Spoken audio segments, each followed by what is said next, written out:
युवक को दलीदेला दंता हाथीपल तेज खोर्धा जिला बेगुनिया भुआसुनी पाटणा गाँव में युवक को दलीदेला दंता घटनास्थल युवक मृत्यु घटी भुआसुनी पाटणा गाँव प्रियव्रत परिड़ा आज सका खोर्धार एक कंपानी काम सारी फेरुवे तेज रास्तार प्रबल कुहुड़ी हाथीपल हाबुड़े पड़ जाते हाथीपल युवक को दली घटनास्थल युवक मृत्यु घटी गाँव में चापा उत्तेजना देखा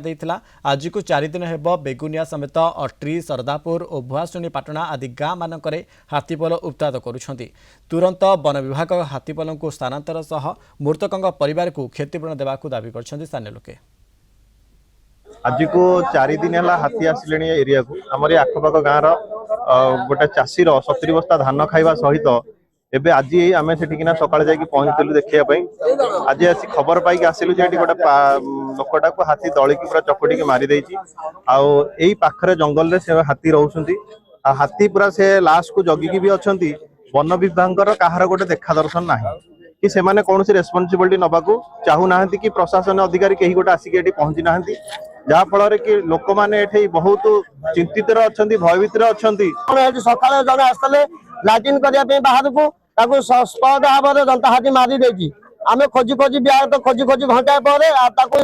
8टा भितर पाइलु तथापि सार को फोन कलु सार कहले आम जाऊँ आज अमुक कर समय कर घंटा भितर पहुंचु सार पर्यटन आसार नहीं आउ जो लोकटी मरी जाए सरकार जहाँ दब से कथा नहीं आम तीनवासी ग्रामवासी जहाँ डिसीजन करूँ से डिसीजन सरकार दब ये जंगल व्यवहार तार क्षतिपूरण दब ता पुओटा देदेव कि प्रियव्रत परिड़ा बयस प्राय पाखापाखि 24-25 वर्ष हम से जानी हाथी अच्छी बोली कंपनी आसिक डायरेक्ट आसिक झाड़ा गला झाड़ा जावा अवस्था से जंगल भितर हाथी पत्र पड़ती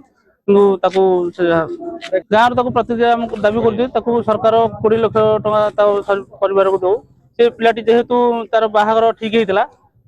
से भी निरीह पिलाटा रोजगार पुटे तार बापा रोगिण बापाटे माँ भी रोगणा।